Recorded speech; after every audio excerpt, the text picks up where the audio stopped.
Okay, maybe just one more minute and then I'll kick it off. Super cool to see all the attendees. This is amazing.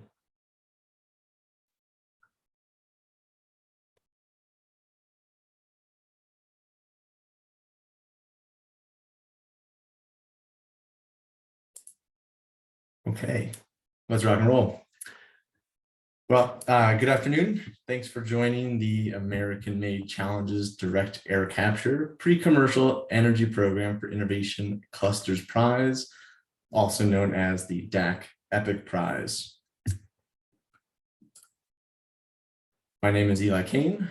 I am the prize manager at the National Renewable Energy Laboratory, which means I run the day-to-day operations for the DAC EPIC Prize, and I'm also joined by Tony Ferrick, who I will let introduce himself. Hi, everyone. My name's Tony Ferrick, as Eli mentioned, and my background is in chemical engineering. Currently, I'm an ORISE fellow working with the Office of Fossil Energy and Carbon Management, and I'm on the carbon dioxide removal and conversion team, and I've been helping out with the prize. Awesome. Thank you, Tony. So what are we going to talk about today? First, I will give us a quick overview on the American-Made program, followed by some details on the DAC Pre-Commercial EPIC Prize, what the scoring elements are, what the submission requirements are, what you do in HERO-X, and then wrap it up with some next steps. But before I dive into that, just a few housekeeping items. As you've noticed, this webinar is recorded. We will post a link to this recording on HERO-X, where all of our resources live. Please check it out if you want to review this webinar later. If you are having any housekeeping issues, please contact our host, which is Jackie, and check your audio settings under the audio tab. With that, let's go. So first of all, I like to talk about what the American-Made program is. Run out of the National Renewable Energy Laboratory and funded by different offices in the Department of Energy, the American-Made program awards cash prizes and technical support to clean tech entrepreneurs and organizations. To date, we have given out over $150 million in cash and support through over 50 different prizes to over 300 different teams. We also have over 400 different members in the American-Made network. So the next question that we often get is, what's the difference between a prize and a government grant? The biggest difference that I like to highlight is that prizes reward you for work you have already done versus work that you are going to do. So in the prize award process, you begin performing work immediately and submit a completed submission package that details the work you've already done. We then review that, score that, and reward the winners. Another huge difference is that prize money is no strings attached. This means you are free to use the money as you see fit. We hope you use the money to continue your program's work, but it's entirely up to you how you spend the money. No strings attached and no grant administration on the back end.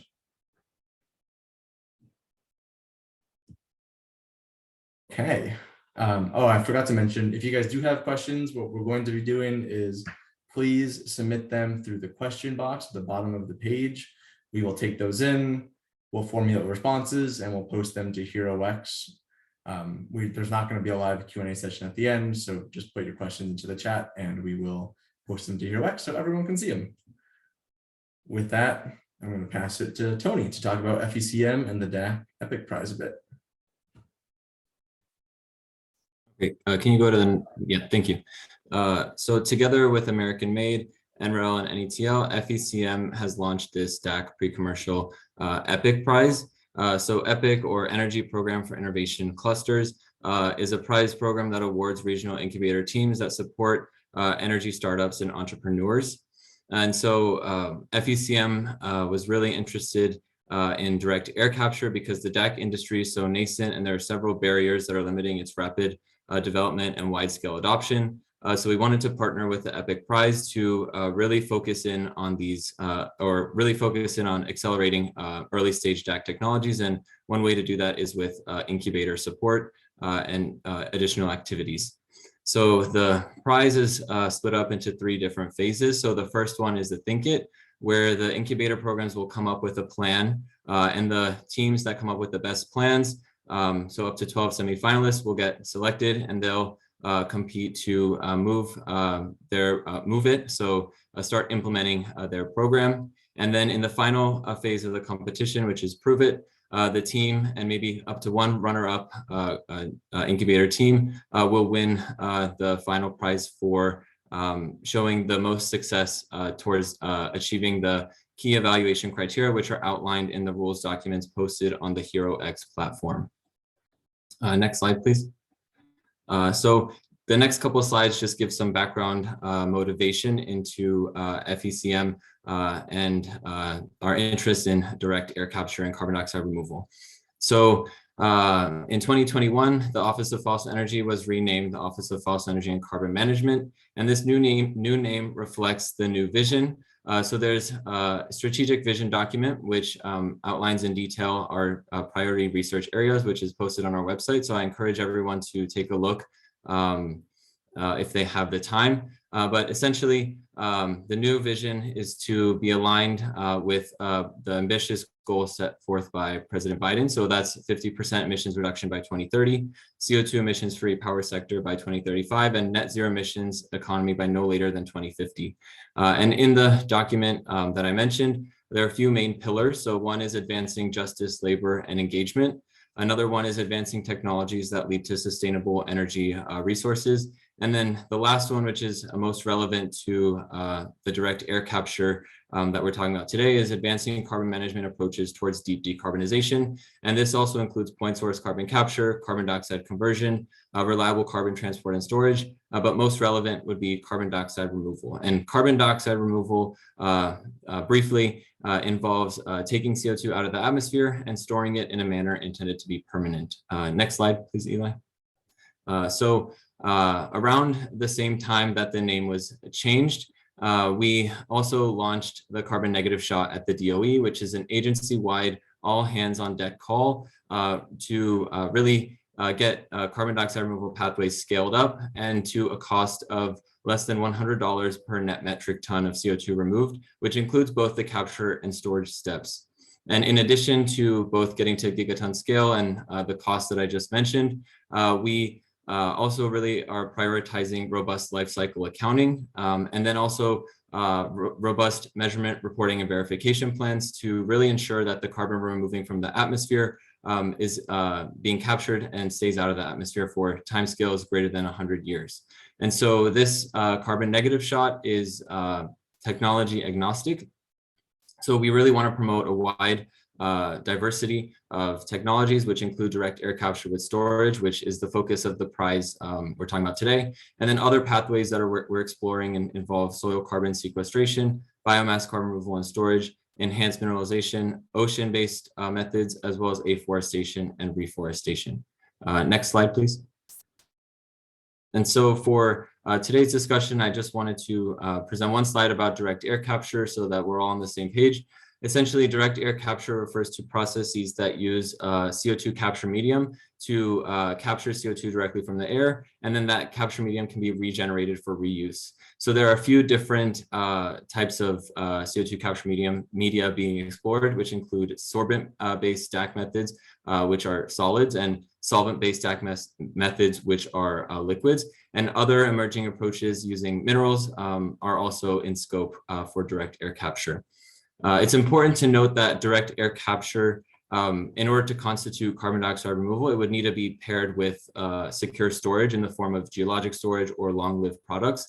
But since there are many challenges associated with just getting the CO2 out of the atmosphere in the first place and that capture step of the process, these processes, the prizes that we're talking about today, are mainly associated with the direct air capture component. And so on this slide, I wanted to show what a typical DAC plant looks like, but it's important to note that there are only a handful of companies that are at this demonstration scale due to the large number of technology and adoption readiness challenges associated with DAC. So the goal of this EPIC prize is to enable DAC innovators to rapidly scale up their technologies through creative and impactful incubator support. And with that, I'll turn it back over to Eli, and he'll discuss some of the logistics associated with this prize competition. Thank you. Yeah, amazing. Thank you, Tony. So as you said, let's chat through some of the details. So I am thrilled that everyone's here at the webinar, but the single most important resource you have for the DAC Epic Prize is the official rules document. That document lives on HeroX under the resources tabs. And if you do one thing, please read that document end to end, cover to cover, because it governs the entire life cycle of this prize. It has all the information that we're going to talk about today and is your go-to resource for all questions that you have. So please, if you remember one thing, it's to go read that document end to end, and it is on the HeroX tab under the resources. So there are a few things that you need to do in order to compete for the DAC Epic Prize. First thing is, as the name implies, you must support direct air capture technology. That one's pretty straightforward and self-explanatory. The second is that you must develop net new programming. So if you're an incubator that already supports DAC technology, in order to compete for this prize, you must create and develop net new programming. Again, the official rules document outlines a few different ways that you can do that, and I really encourage you to read that if you're in this situation. The third element is that DAC technology and the DAC market, like Tony mentioned, are still relatively nascent. So the third program requirement is that your programming not only supports DAC entrepreneurs, but also helps to build out the broader DAC ecosystem. And lastly, the principles of diversity, equity, inclusion, and accessibility are incredibly important. And so your programming must promote and develop those. Once again, I'm going to say this a million times in the webinar, but please go read the official rules document for further explanation about the program requirements. So who's eligible to compete? There are numerous eligibility requirements for this prize, but in general, this prize is open to incubator organizations and programs that support hard tech DAC startups. It's important to note it is not open to individuals. It is focused on incubator organizations and programs. I've listed a few other additional requirements here, and the full eligibility requirements are in the official rules. But in general, it's open to private entities, both for-profit and nonprofit, as long as they're incorporated and maintain a primary place of business in the United States, as well as academic institutions that are based in the United States. Who is ineligible? Amongst others, Department of Energy employees, employees of national labs, individuals identified as restricted parties are all ineligible to compete. There are several other aspects, such as family members of those entities. But in general, if you are a member of the Department of Energy or an employee of the National Lab, you are ineligible to compete. Okay, so really one key date for you guys all to remember at this stage, which is June 22nd, 2023 at 5 p.m. Eastern. I'll say it again, and it's in bright red here, June 22nd, 5 p.m. Eastern time. That's when your phase 1 submissions are due. Remember that date, write it on your calendar, double circle it in red, because that one is very important. There are a few other anticipated dates that just start to think about. These are subject to change, and we will release the final dates later on, but some anticipated dates for you to start thinking about. We anticipate that phase 2 will open in August of this year, and phase 2 will close in February of 2024. We anticipate that phase 3 will open in April of 2024 and close in November of that year.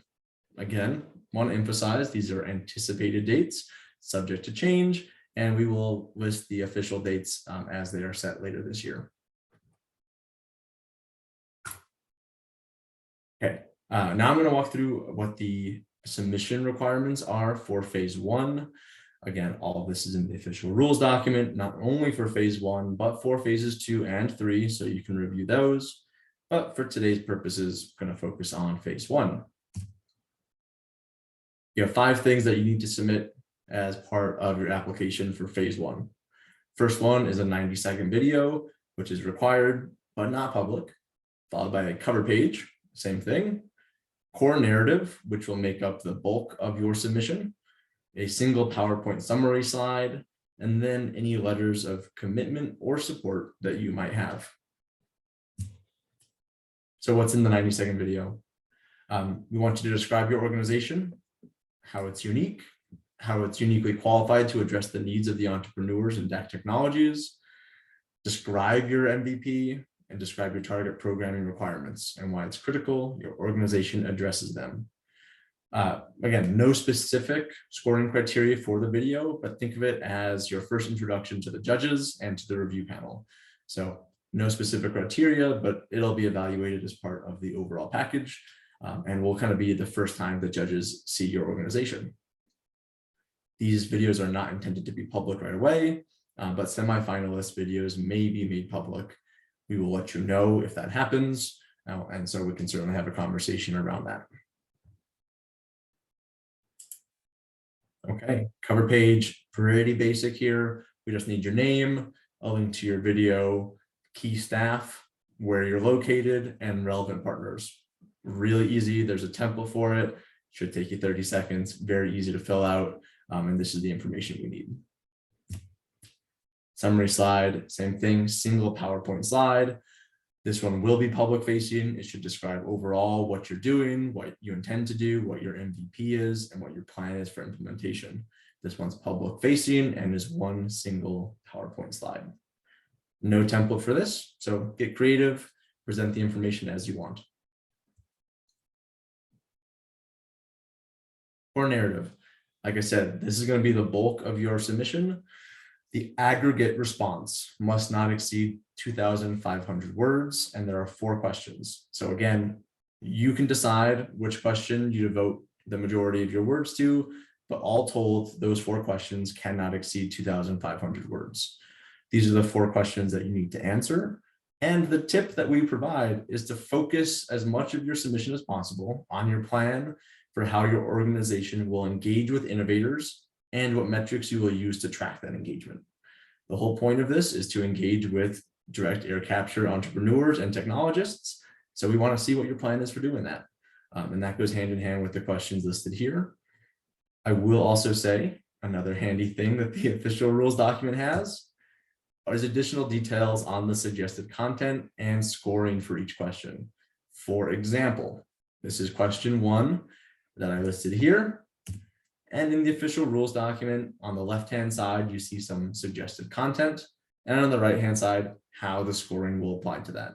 So please make sure that you're structuring your responses in a way that follows these guidelines in the official rules document. Okay, last thing, letters of commitment or support. These are entirely optional, and please make sure that you combine them all as a single file to upload. Again, very optional, but if you think that they highlight your ability to implement your MVP or a key aspect of your organization that the judges need to know, we encourage you to upload these as one single file.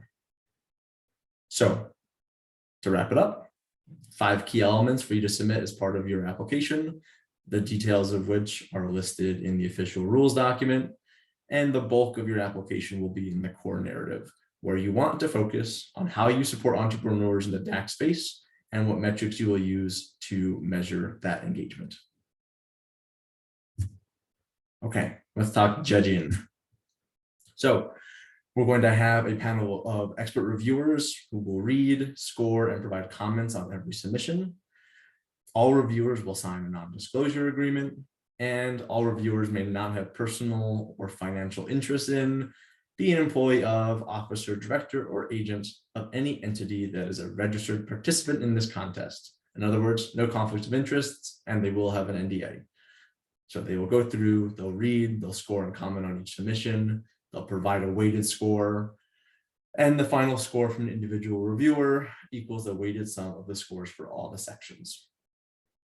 Last thing to note here is that, as always, the Department of Energy is the final decision maker for this prize.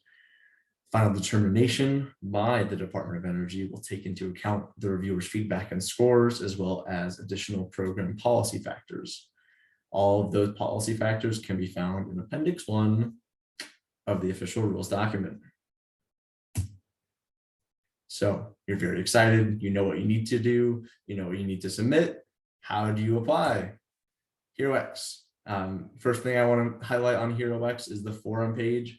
This is where we encourage you to ask questions, both from us and from your fellow participants, and engage with the broader direct air capture community. A key aspect of this prize is building out the broader DAC ecosystem. So we encourage you to use this as a forum to build that. Ask questions, make connections, build out the broader direct air capture ecosystem. When you are ready to submit, you're going to go here, you're going to click on solve this challenge, and you'll follow the steps here. Very self-explanatory, pretty easy, just accept and then begin your entry, where you'll be prompted to write your application.